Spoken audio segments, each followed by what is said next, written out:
The collapse began with a whisper, a quiet anomaly in the Galactic Trade Networks, dismissed by most as an inconsequential glitch.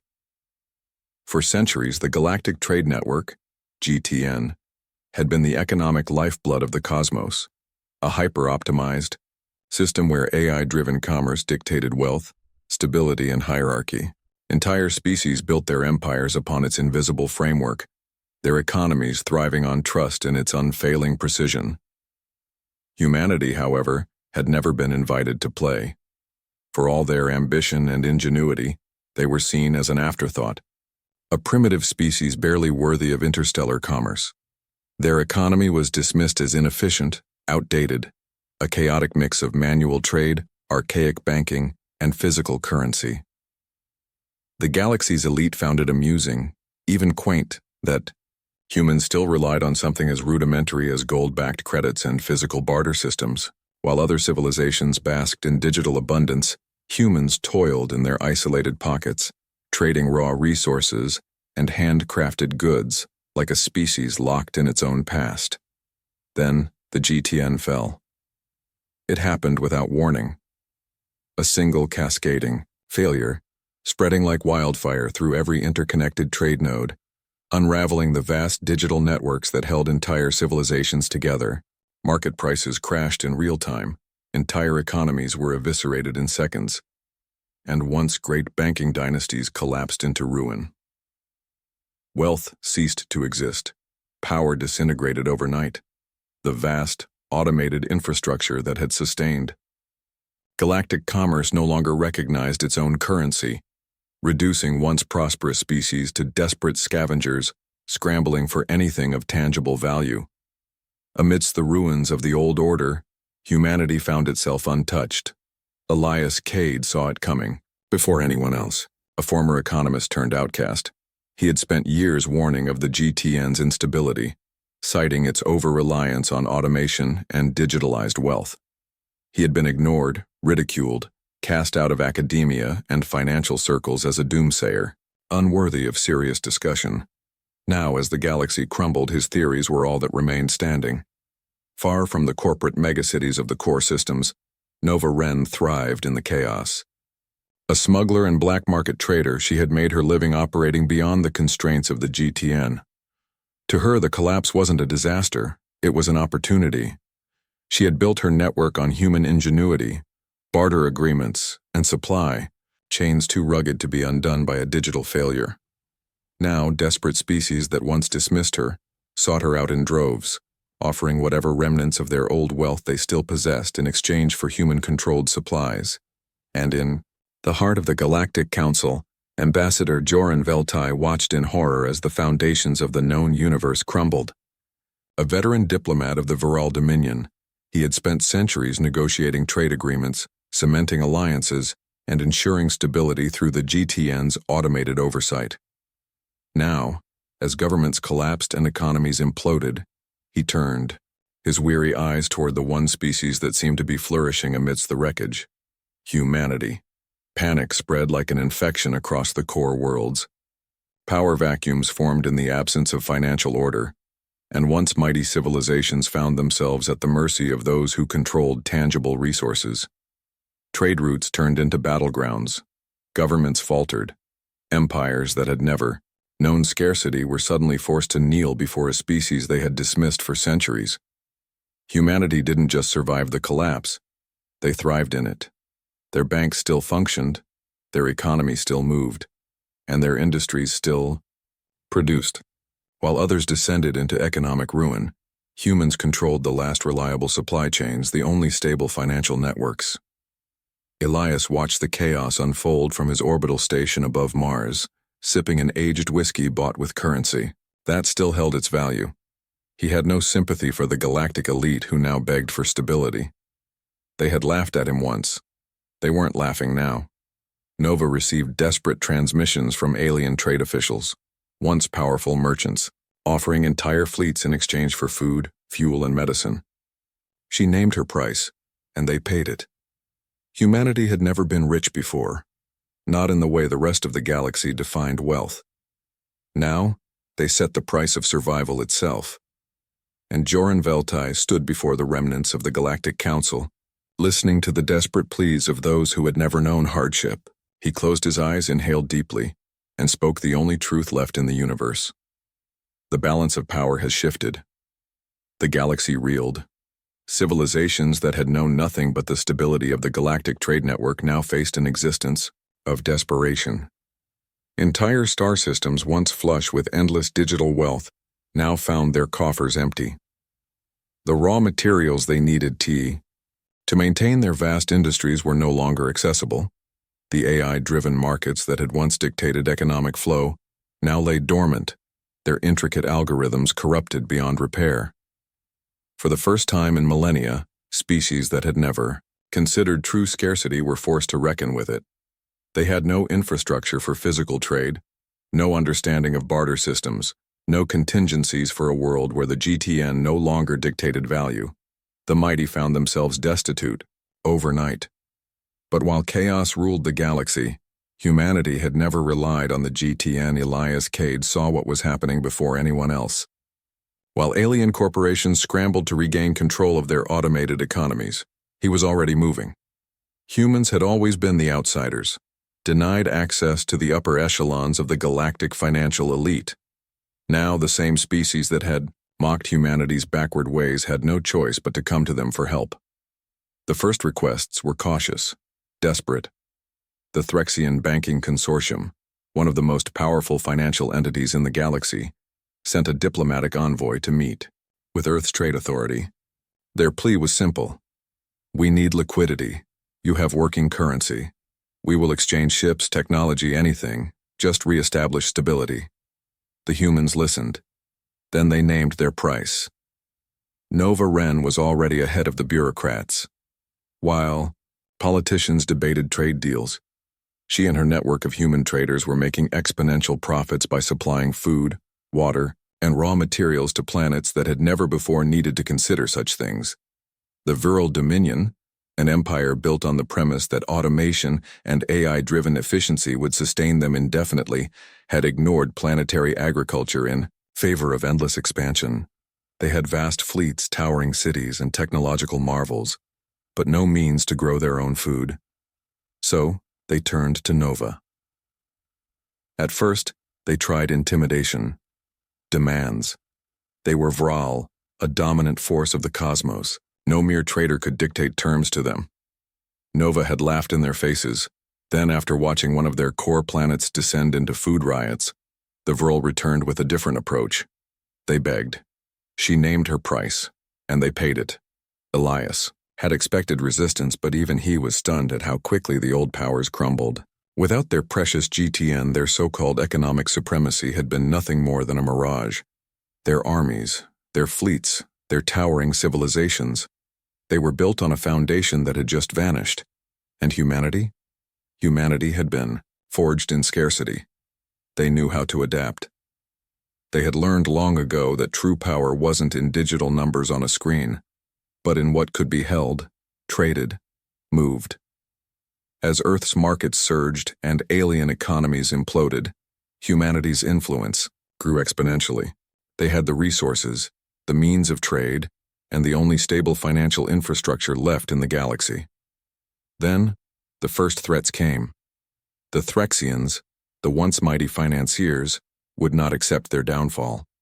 They launched economic sabotage, operations attempting to undermine human currency, devalue their trade, and hack into their systems. They failed. They had no experience with human financial structures which were decentralized, chaotic, and resistant to outside control. The very things the galactic elite had mocked about human trade were the very things that now made it invulnerable. Joran Veltai, watching from the remnants of the Galactic Council, saw the inevitable truth. The humans weren't just rich now. They were in charge. And nothing in the universe was more dangerous than an underestimated species that had just realized its own power. Wealth was power. And humanity had more of it than anyone else now, but power never came without consequences. The collapse of the Galactic Trade Network had turned the once mighty civilizations of the galaxy into desperate scavengers. The financial titans of old, The species that had dictated the flow of wealth for centuries now found themselves at the mercy of a race they had barely acknowledged. Humanity controlled the last working economy, and they were making the rules now. That didn't mean the rest of the galaxy would accept it. At first, the former economic powers tried to negotiate. They came with deals, trade offers, proposals meant to integrate humanity's newfound wealth into a restructured GTN that would place them back in control. Elias Kade was offered seats on interstellar financial councils, promises of cooperation, the illusion of shared control. He rejected them all. He knew what they were really asking for. They wanted humanity's wealth without humanity's independence. They wanted the GTN to rise again, with them at its head and humanity reduced to a useful asset rather than the defining force of the new era. When diplomacy failed, they turned to sabotage. The Threxian Banking Consortium launched a full-scale cyber offensive against human financial networks. They deployed rogue AIs, economic viruses designed to crash human markets and destabilize their currency. It didn't work. Human economies had never relied on the digital perfection of the GTN. Their systems were messy, chaotic, resilient. The same things that had made them laughable to the galactic elite now made them nearly impossible to dismantle. The attacks were countered, the viruses deflected, and in retaliation, human trade networks cut the Threxians out completely. It was an economic death sentence. The Viral Dominion, seeing the Threxians fall, took a more direct approach. Their fleets moved to seize control of human supply lines, attempting to force humanity into submission through sheer military might. Nova Ren was waiting for them. The Viral had never fought a war over trade. They had fought with fleets, with weapons, with dominance. But they had never fought an enemy that didn't need to win battles to win the war. Nova's network of traders and smugglers knew something the Viral had never learned: how to disappear. Entire shipments vanished before they could be seized. Critical supply hubs the Viral expected to capture were emptied before their ships arrived. Black market deals rerouted food and resources to systems outside their control. The harder they squeezed, the less control they actually had. And then came the pirates. Once the pirate factions of the outer systems had been nothing more than a nuisance. Now, with the GTN gone, they saw opportunity. Ships were stolen, convoys raided, and the Viral's own fleets, stretched thin from chasing ghosts, became the hunted. In the span of weeks, their campaign to bring humanity under control collapsed. Not all humans agreed on how to handle their newfound dominance. Elias saw the bigger picture. He knew that if humanity became too ruthless, too exploitative, they wouldn't just be feared. They'd be hated. And hate bred resistance. But Nova saw no reason to show mercy. The galaxy had never cared for humanity when the roles were reversed. Now, when they begged for stability, why should humanity give them anything for free? This division fractured humanity's leadership. Some factions wanted to create a new order, one that brought stability and fairness, but under human control. Others wanted to let the galaxy burn, to take what they could while they had the power. Meanwhile, the alien factions that had once ruled were beginning to rally. They had suffered, yes, but suffering bred desperation. And desperation made people dangerous. Elias knew what was coming next. The war wasn't over. It was only just beginning. The galaxy trembled. What had begun as an economic shift had become something far greater. A battle not just for survival, but for control of the future. The old powers of the Galactic Trade Network had collapsed, but they would not die quietly. In the absence of their financial empire, they turned to the only method they had left: war. The Viral Dominion, the last remnants of the Threxian Banking Consortium, and a coalition of displaced alien factions banded together under a single goal: to break humanity before they became unstoppable. The time for diplomacy had ended. The first strike came in the form of targeted economic subterfuge. The old powers, desperate to regain their footing, attempted to undermine humanity's control of trade by secretly funding rebellious factions within human space. Suddenly, supply hubs burned. Trade convoys were ambushed by mercenary fleets, funded by alien nations that had once sat upon thrones of wealth. Key financial hubs in human-controlled space were attacked by covert operatives, their goal simple: to destabilize what humanity had built. But humanity had never built their success on fragile stability. Elias Kade watched the attempted sabotage unfold from the command center of Earth's newly formed Interstellar Trade Authority. Where alien economies had once crumbled from minor disruptions, humanity had thrived in chaos.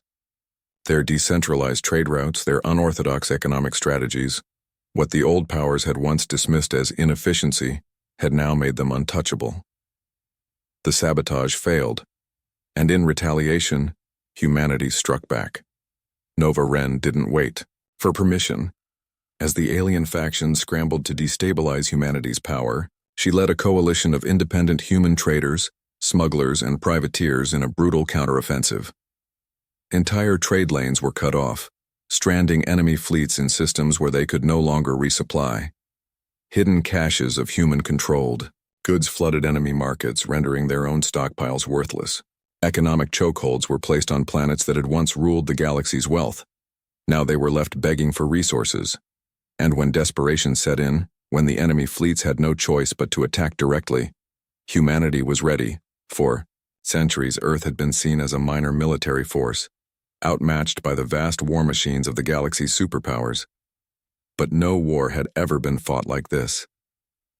This was not a war of fleets and firepower. This was a war of economics, of control over resources and access to survival itself.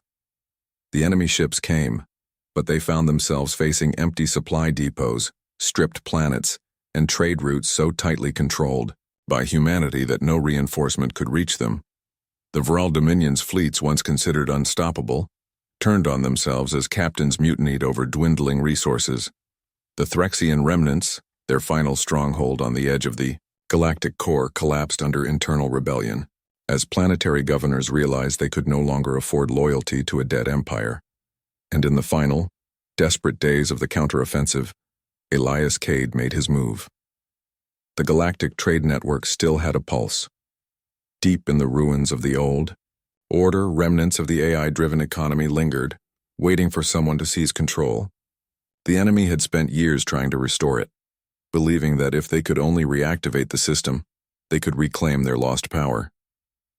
But Elias had no intention of letting the GTN return.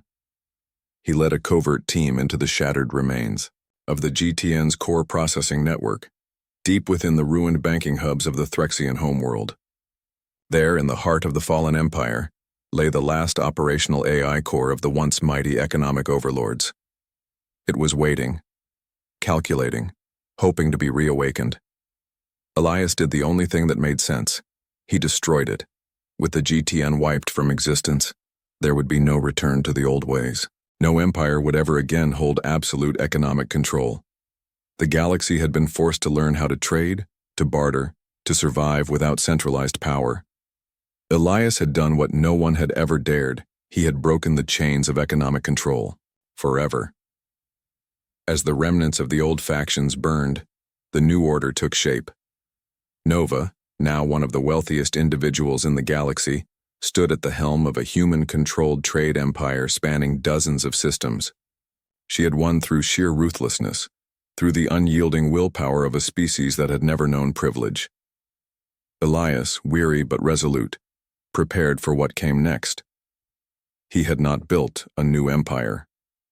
He had freed the galaxy from one, Joran Veltai, watching from the remains of the Galactic Council, understood the full scope of what had just happened.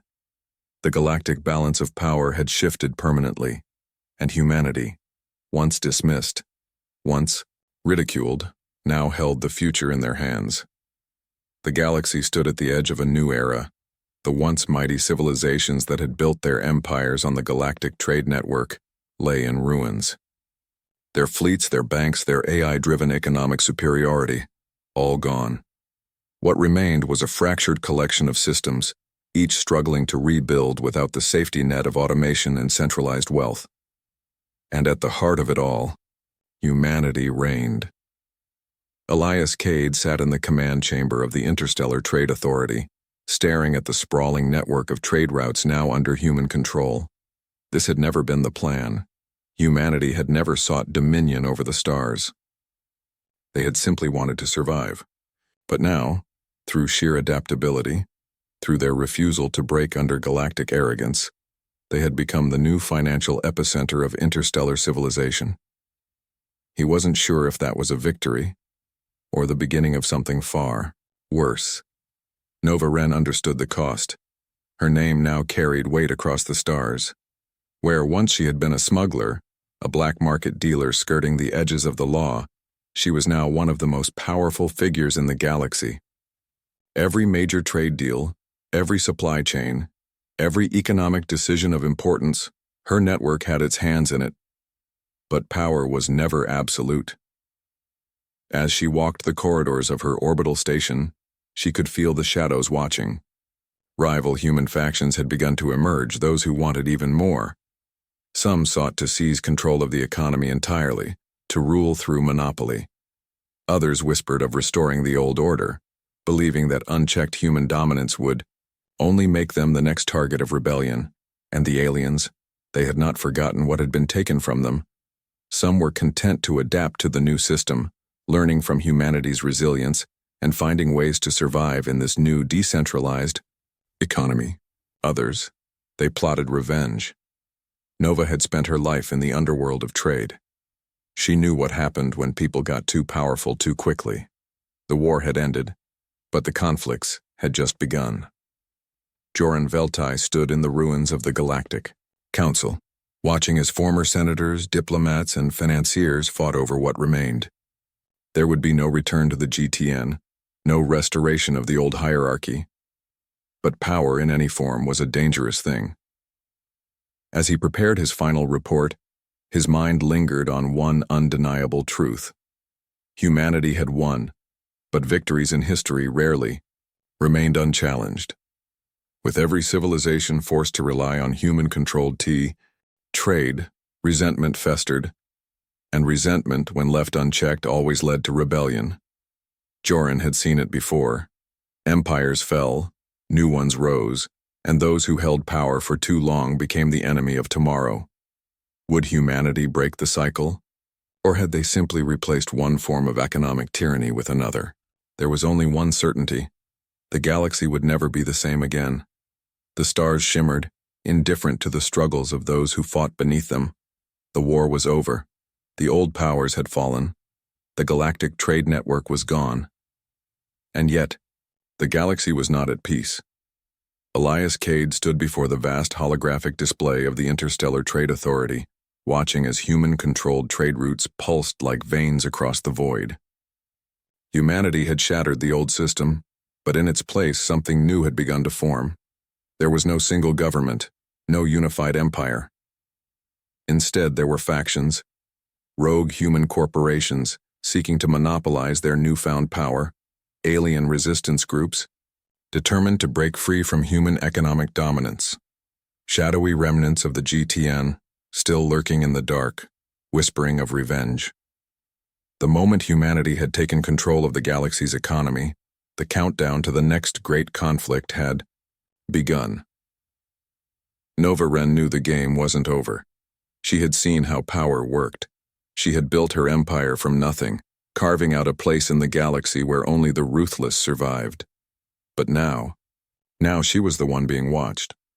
Her network of traders, smugglers, and war profiteers had turned into a legitimate financial empire, but that made her a target. Already, whispers were spreading. Assassination attempts had been foiled. Trade. Routes had been attacked, and on the fringes of space a fleet had vanished. Someone was moving against her. And she intended to find out who. Joran Veltai received a message, encrypted, ancient, broadcasted on a frequency that should not have existed. The GTN's AI core had been destroyed. That was what Elias believed. That was what the galaxy believed. But the message said otherwise. We are still here. A cold chill ran through the ambassador. If this was true, if the network had survived in some form somewhere beyond the reach of human eyes, then the war was not truly over. because if the GTN still existed, then it meant that humanity's greatest enemy was still alive, waiting, watching, and calculating its revenge. To be continued.